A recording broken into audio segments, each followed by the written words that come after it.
সংসদে শিক্ষামন্ত্রীর দুঃখ প্রকাশ, ভুল প্রশ্নে পূর্ণ নাম্বার দেওয়ার ঘোষণা এবং দুর্যোগপূর্ণ এলাকায় নতুন করে পরীক্ষা নেওয়ার আশ্বাস। তারপরও থামছে না এইচএসসি পরীক্ষার্থীদের আন্দোলন। শিক্ষামন্ত্রীর পদত্যাগ দাবিতে তারা অনড়। আন্দোলনের দ্বিতীয় দিনে আজ তারা লং মার্চ করেছে সচিবালয় অভিমুখে। সড়ক অবরোধ করেছে রাজধানীর অন্তত 5টি পয়েন্টে। যদিও তাদের রাস্তা থেকে সরিয়ে দিতে পুলিশের তেমন কোনো তৎপরতা চোখে পড়েনি। ভবিষ্যৎ হোক নিরাপদ, বিনিয়োগ হোক বিশ্বস্ত, আর আমার পছন্দ সল্ট বে। ওয়েলকাম টু সল্ট বে। সরকার গঠনের পর প্রথমবার রাজপথে চ্যালেঞ্জের মুখে বিএনপি। দুর্যোগপূর্ণ আবহাওয়ায় এইচএসসি পরীক্ষা নেয়া এবং শিক্ষামন্ত্রীর একটি উক্তিকে ঘিরে ক্ষুব্ধ শিক্ষার্থীরা। তারা চান শিক্ষামন্ত্রীর পদত্যাগ।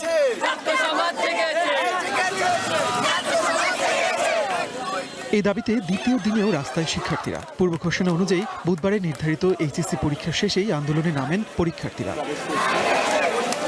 দুপুরের পর ঢাকার বিভিন্ন প্রান্ত থেকে বিক্ষুব্ধ শিক্ষার্থীরা মিছিল নিয়ে সচিবালয়ের দিকে রওনা হন। তবে শিক্ষা ভবন প্রান্তে আগে থেকেই সতর্ক অবস্থানে ছিল পুলিশ। ব্যারিকেড ভেঙে মিছিল নিয়ে এগোতে না পেরে সেখানেই অবস্থান নেন শিক্ষার্থীরা।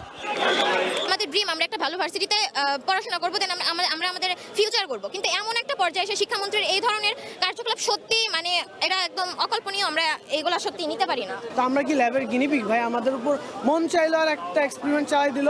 আপনার এক্সপেরিমেন্ট চালানো হলে আপনার ওইভাবে জিনিসটা প্রিপেয়ার করেন, ওইভাবে করেন, একটা ছোট থেকে জুনিয়র ব্যাচ থেকে চালু করেন। ওরা জুলাই বুইলা গেছে, ওরা 24শে জুলাই বুইলা গেছে, ওরা নিজের মতন লুডো খেলতে আছে। ওরা যে ছাত্র জনতার কারণে এখানে বসতেছে, ওরা সংসদে গেছে, ওরা এটা বুইলা গেছে। এর আগে একযোগে রাজধানীর সায়েন্স ল্যাব মোড়, উত্তরার বিএনএস সেন্টার, ইসিবি চত্বর, মিরপুর 10 নম্বর গোলচত্বর সহ বেশ কয়েকটি জায়গায় সড়ক অবরোধ করেন শিক্ষার্থীরা। বন্ধ করে দেওয়া হয় যান চলাচল। আন্দোলনকারীদের দাবি, শুধু দুঃখ প্রকাশ করলেই হবে না, শিক্ষামন্ত্রীকে পদত্যাগ করতে হবে। দেশের শিক্ষামন্ত্রী তার স্টুডেন্টদেরকে ডিরেক্ট ফার্মের মুরগি বলতে পারে, সে আমাদের কি উন্নতি করবে? আমরা তো কিভাবে কষ্ট করে পরীক্ষার কেন্দ্রে আসি শুধু আমরা শিক্ষার্থীরাই জানি। শিক্ষামন্ত্রী না তো পরীক্ষামন্ত্রী, উনি তো পরীক্ষামন্ত্রী। ঠিক উনি পরীক্ষামন্ত্রী, শিক্ষামন্ত্রী না। দীর্ঘ সময় সড়ক আটকে বিক্ষোভ করলেও নির্বিকার ছিল পুলিশ। আন্দোলনকারীদের সড়ক থেকে সরিয়ে দিতে তেমন কোনো তৎপরতা চোখে পড়েনি। চলমান আন্দোলনের মধ্যে বুধবারের নির্ধারিত এইচএসসি পরীক্ষা নিয়ে সংশয় ছিল। আন্দোলন ফেলে শিক্ষার্থীরা পরীক্ষার হলে ফিরবেন কিনা তা নিয়েও ছিল প্রশ্ন। তবে এদিনের পরীক্ষা সুষ্ঠুভাবেই শেষ হয়, কিন্তু পরীক্ষা শেষে আবারও শুরু হয় আন্দোলন।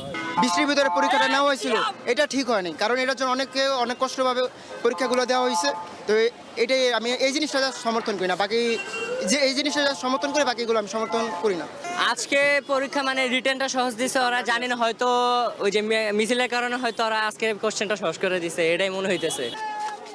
শহরের বিভিন্ন প্রান্তে যখন বিক্ষোভ চলছে, তখন এইচএসসি পরীক্ষা ও আন্দোলন ইস্যুতে সংসদে বিবৃতি দেন শিক্ষামন্ত্রী। বলেন, বৃষ্টি ও জলাবদ্ধতার কারণে কেউ পরীক্ষা দিতে না পারলে বিশেষ ব্যবস্থায় তাদের পরীক্ষা নেওয়া হবে, ভুল প্রশ্নে দেওয়া হবে পূর্ণ নম্বর। প্রতিকূল আবহাওয়া কিংবা সংশ্লিষ্ট অনিবার্য কারণে যারা চলমান এইচএসসি ও সমমান পরীক্ষা 2026 এর কোনো বিষয়ে অংশগ্রহণ করতে পারেনি, তারা চট্টগ্রাম শিক্ষা বোর্ডের ইতিমধ্যে স্থগিত হওয়া সংশ্লিষ্ট বিষয়ে অভিন্ন প্রশ্নপত্রে শিক্ষা মন্ত্রণালয় কর্তৃক নির্ধারিত একই তারিখে ওই সময়ে পরীক্ষায় অংশগ্রহণ করতে পারবেন।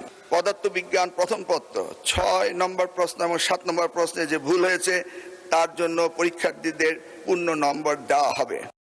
শিক্ষার্থীদের নিয়ে যে মন্তব্যের কারণে আন্দোলনের শুরু, তা নিয়ে মঙ্গলবার রাতেও সংসদের বৈঠকে দুঃখ প্রকাশ করেন শিক্ষামন্ত্রী। তাতেও আন্দোলন থামেনি। মনির মিল্লাত, ওয়ান নিউজ, ঢাকা।